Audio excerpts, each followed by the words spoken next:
Una fosa oculta entre montes valencianos. 3 cuerpos irreconocibles. Un país paralizado por el horror.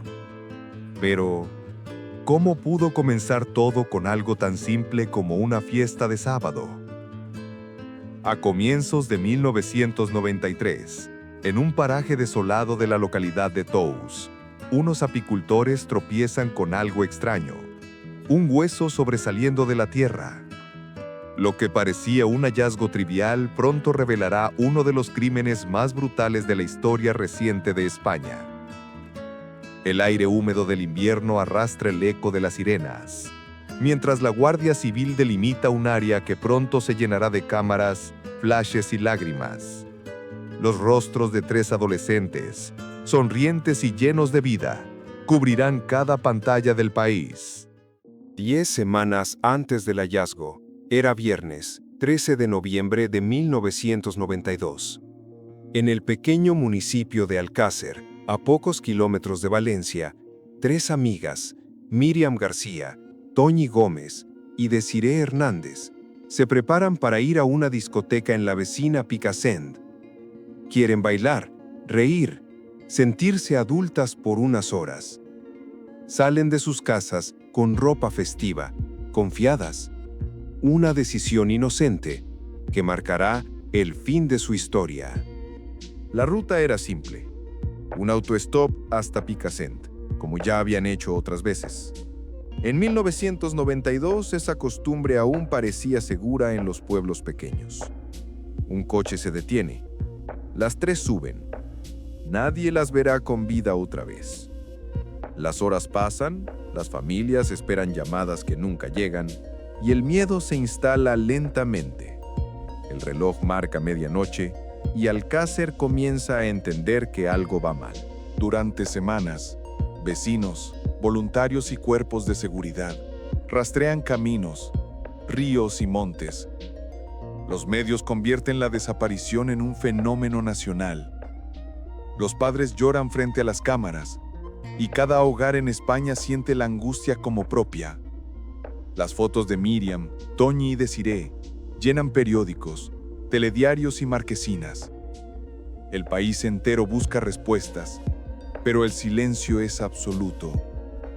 Las teorías se multiplican. ¿Una fuga adolescente? ¿Un secuestro?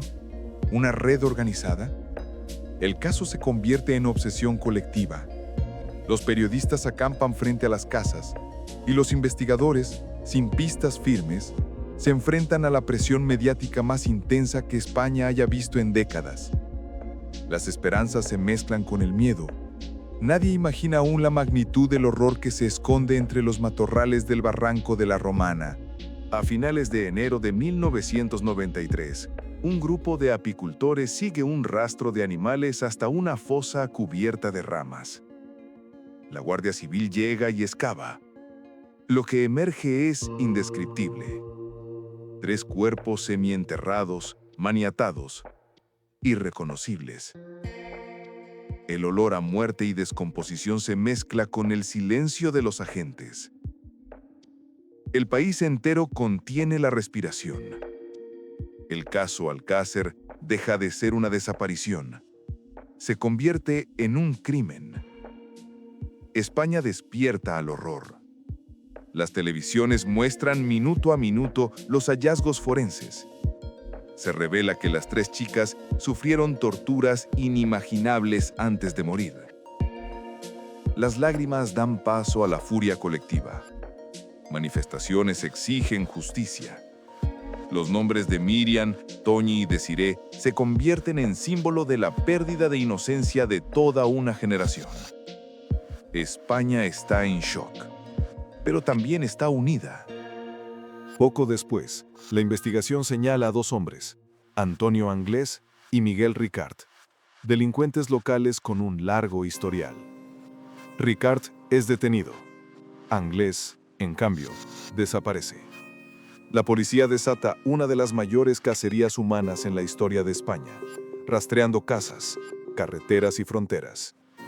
Pero mientras el país busca al hombre más odiado de la península, empiezan a surgir dudas. ¿Y si no fue solo él? Los programas de sucesos convierten el caso en espectáculo. Testimonios sin filtrar, teorías conspirativas, recreaciones morbosas. Millones de espectadores siguen cada detalle, como si fuera una serie sin final. El crimen de Alcácer ya no es solo una tragedia, es un fenómeno mediático que cambiará la forma de contar el horror para siempre. Antonio Anglés huye.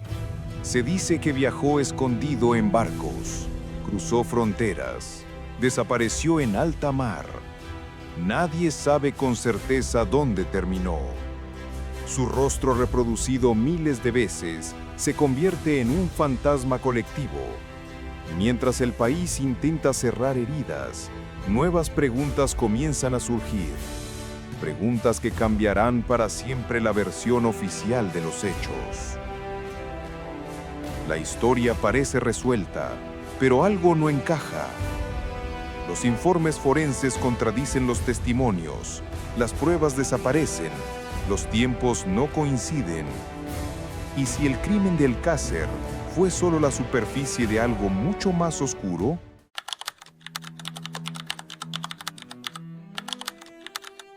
La autopsia oficial, realizada en enero de 1993, conmociona al país.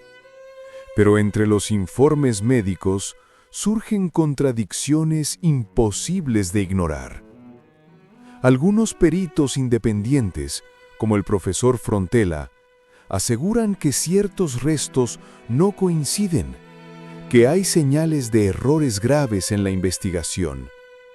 La verdad parece fragmentada. Los cuerpos hablan, pero sus voces se distorsionan entre papeles, burocracia y miedo. Miguel Ricard, el único detenido, confiesa haber participado en los secuestros y asesinatos junto a Antonio Anglés, pero su testimonio cambia con el tiempo, lleno de vacíos, contradicciones y versiones diferentes.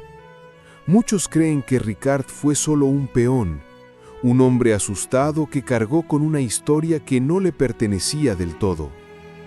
¿Fue realmente culpable? ¿O solo el chivo expiatorio de un crimen imposible de explicar? Mientras Ricard espera juicio, el nombre de Antonio Anglés se convierte en mito. La Interpol lo busca en más de 120 países. Aparece en Portugal, Irlanda, incluso en Brasil, según rumores, pero nunca es capturado. Décadas después, sigue siendo el fugitivo más buscado de España y quizás el más misterioso de Europa. Algunos dicen que murió en el Atlántico, otros que vive con una nueva identidad. El crimen de Alcácer marcó un antes y después en la televisión española. Los programas de sucesos, encabezados por De tú a tú o Esta noche cruzamos el Mississippi, rozaron límites éticos nunca antes imaginados. El dolor se convirtió en espectáculo. Las familias, rotas, fueron expuestas en directo, mientras los espectadores devoraban cada imagen. España descubrió que el horror, transmitido en horario de máxima audiencia, también podía ser rentable. En 1997, 5 años después del crimen, comienza el juicio. Miguel Ricard escucha la sentencia: 170 años de prisión. El tribunal lo declara culpable. Antonio Anglés sigue prófugo. Pero el país no siente alivio. Las preguntas siguen sin respuesta. El proceso judicial, lejos de cerrar la herida, la abre aún más. Los fallos, las contradicciones, las pruebas perdidas, todo huele a algo más grande, a un error, o quizá a un encubrimiento. A medida que pasan los años, las versiones alternativas se multiplican. Algunos periodistas, investigadores y ciudadanos aseguran que el crimen fue parte de una red más amplia, con conexiones políticas o policiales.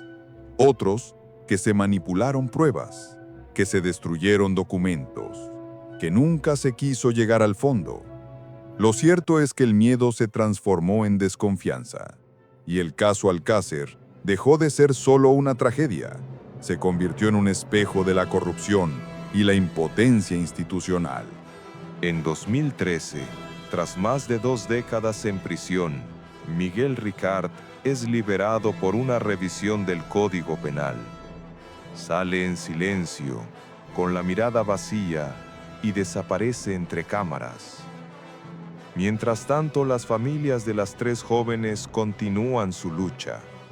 Cada aniversario, cada reportaje, reabre la herida. España entera recuerda dónde estaba aquel día cuando el país perdió la inocencia. A pesar de los años, el caso sigue generando documentales, debates, teorías. Nadie puede asegurar qué ocurrió realmente aquella noche. Lo único cierto es que 3 vidas se apagaron brutalmente, y con ellas, una parte de la confianza colectiva en la justicia. El crimen de Alcácer sigue vivo en la memoria española, no como un caso cerrado, sino como una pregunta sin respuesta. Hoy, más de 30 años después, las fotos de Miriam, Toñi y Desiree siguen colgadas en muchas paredes. No son solo símbolos del horror, sino de la necesidad de verdad. Cada generación nueva descubre el caso y vuelve a preguntarse lo mismo. ¿Quién mató realmente a las niñas de Alcácer? Y, sobre todo, ¿por qué aún no lo sabemos? El crimen de Alcácer no termina con una respuesta, sino con un eco. Un eco que sigue resonando en cada noticia, en cada rumor, en cada madre que teme por su hija. Porque a veces, los casos más terribles no buscan justicia, sino memoria. La verdad se perdió aquella noche, pero el recuerdo jamás. Anda, dale like a este video y suscríbete para más historias.